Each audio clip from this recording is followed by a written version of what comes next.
Hi, everyone. I'm Rosemarie Miller here with Mark Hughes, a screenwriter and contributor here at Forbes, here to tell us about how Beyonce and Taylor Swift could possibly rescue the 2023 box office. Thank you so much for joining me today, Mark. It's my pleasure to be here. Thank you, Rosemary. Absolutely. So, Mark, what benefits could Beyonce and Taylor Swift's concert films bring to both the music industry and the film industry? But I think there's a lot of potential benefit here because we're at a sort of inflection point for theaters and music where audiences are very tired of a lot of the same thing at the theaters. So we've seen a lot of high profile productions and popular franchises kind of fall flat this year. And people are also very fed up with the inflated ticket pricing at concerts. And that's become a really big issue. So I think there's a chance here for theaters to make up some of their lost revenue and bring in a whole new audience. And concert films have had that potential, but I think we need people and the kind of star wattage that Beyonce and Taylor Swift bring into this equation. Like, this is a whole different level of concert film and potential here. We're talking about hundreds of millions of dollars. I think each of these films will do hundreds of millions of dollars at the box office. So And it's a really powerful. you mentioned in your articles that these should be treated as major event releases. What do you mean by that?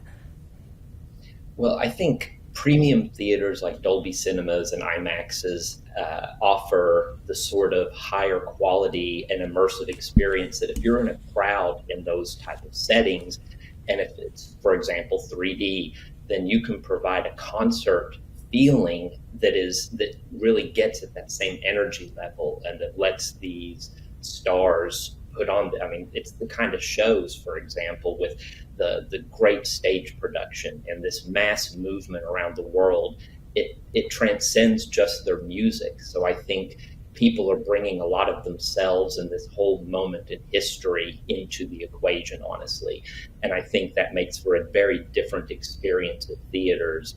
And I think that it's going to kind of help drive and kind of help shape as well what kind of concert films we see, where it takes a big star like Beyonce, someone who is so big that for years, politicians, we've seen Republicans be very critical of her and publicly lash out at her over her friendship with the Obamas, over the NFL halftime show, over her support for the Black Lives Matter movement and against racist abuse and violence. And I think that when you've got political parties and now Taylor Swift as well, Republicans coming out publicly denouncing her and criticizing her fans, I think that sort of speaks to how important these women are and the music and the movements behind them are. And I think, frankly, a lot of people are afraid seeing women of color, Black women in particular, who often face so much erasure in society and who bear so much of the brunt of a lot of the social and political oppressions and things that we see manifesting all the time in society and that are growing worse right now.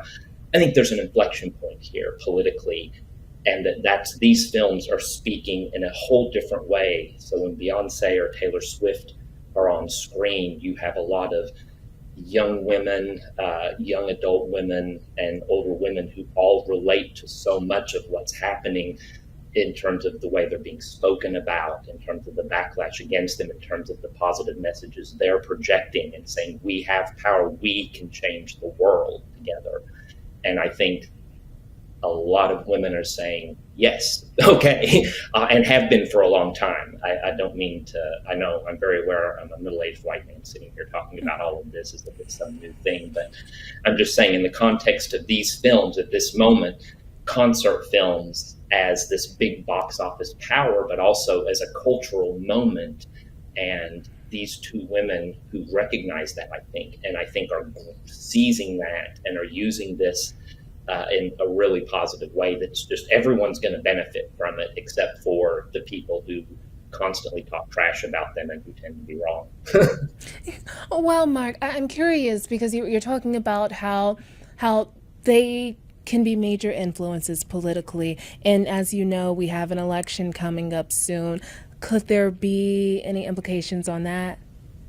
Oh, absolutely. I think this is, and I know it's a lot of people will think that it sounds strange to talk about pop culture and entertainment figures, and they say, what does that have to do with politics? They should stay out of it. Well, they're people, and they live here, and they live in this world. They're citizens. They have opinions, and people respond to that, and they have a platform, and they're using it positively and to do good things and to help motivate people.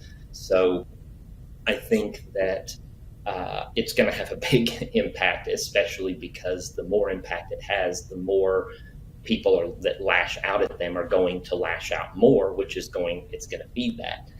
And I think with an election coming up, the combination, it's funny that we had a Barbie movie that generated so much backlash, and you had conservatives angry about this Barbie movie and about the messaging in it. I wrote that I believe that we might see a Barbie for President movie with President Barbie running. And I think that would be amazing to see that.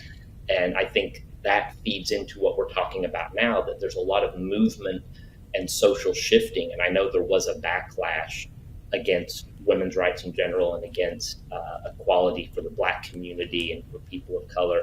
We've seen some backlash against that, a significant backlash, and there's still a lot of dangers, but I also think we see it's already losing its steam and it's already losing its effect. And I think that the movement that to bring it all back, that the fact these movies are releasing, that Beyonce and Taylor Swift have these films coming up, speaks to the fact that things are going to head in the right direction and that people in positions to make that happen are doing everything in their power to get us to do everything in our power to make it happen.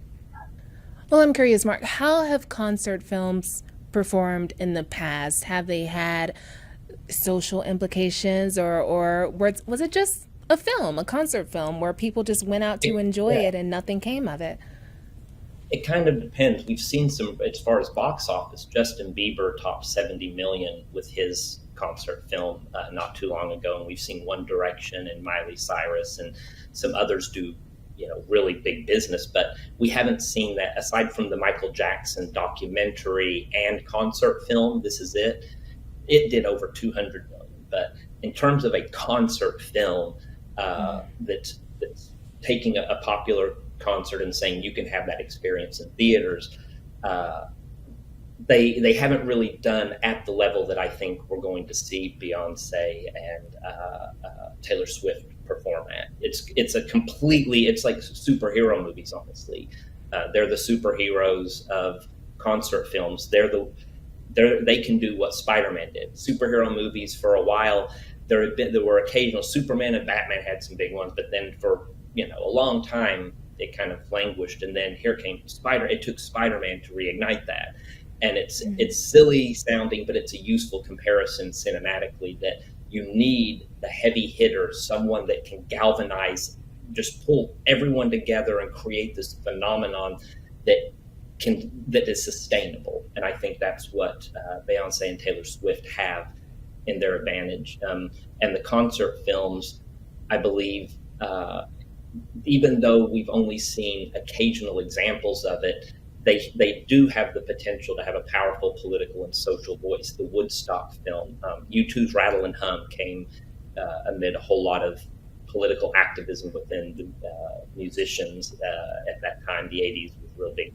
for that, and a lot of Farm Aid and Live Aid and things. And I think that we are entering a period where that relevance is matching with a global audience and a scale that we haven't seen possible before, really, except for Michael Jackson or the Beatles. There's a few examples, but the internet didn't exist.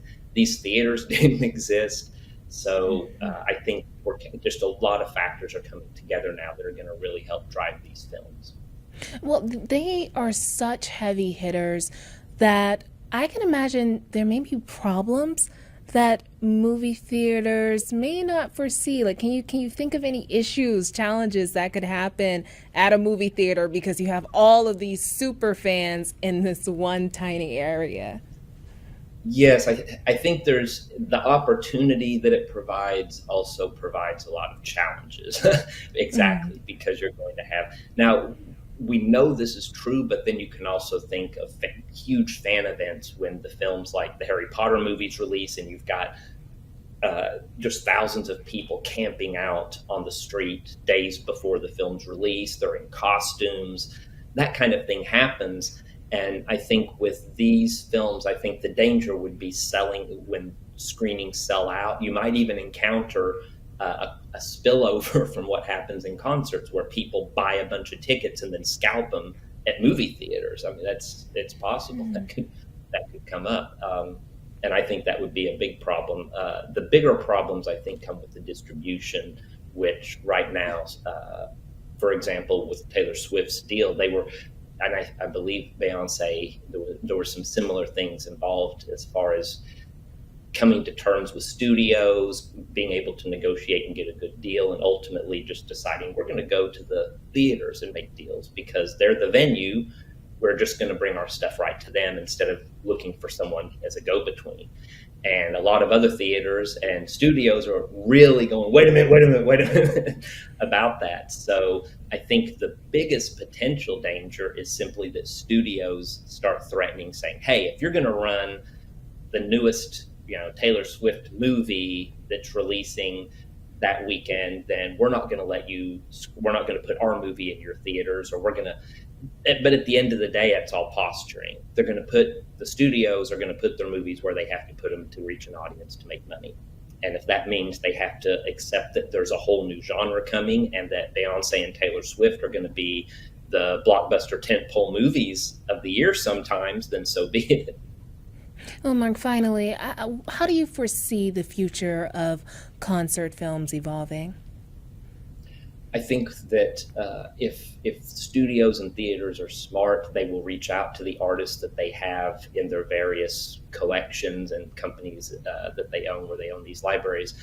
And they will reach out to these artists and say, look, when you go on tour, we want to film. We want to create concert movies every time. The costs are relatively low compared to other feature films that they could be making.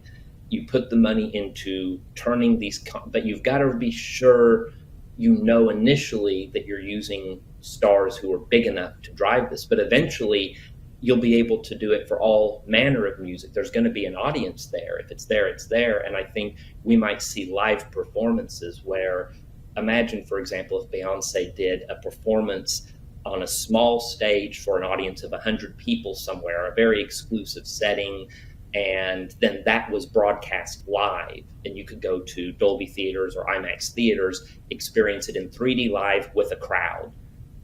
A lot of people, if that's cost $15, what would you pay to go sit in nosebleed seats at a concert? Well, I know the live experience carries something, but you're getting part of that. And the more theater can provide that immersive experience, that's always the key. The immersion is the key. Make people feel like they're there. Make it an event and people will respond. Put the merchandise in the lobbies, have the music playing, make it a big concert-like event, and that's what it will become. Wow, that's actually a really good idea. But thank you so much for joining me today, Mark. Thank you. I appreciate it, Rosemarie. Absolutely.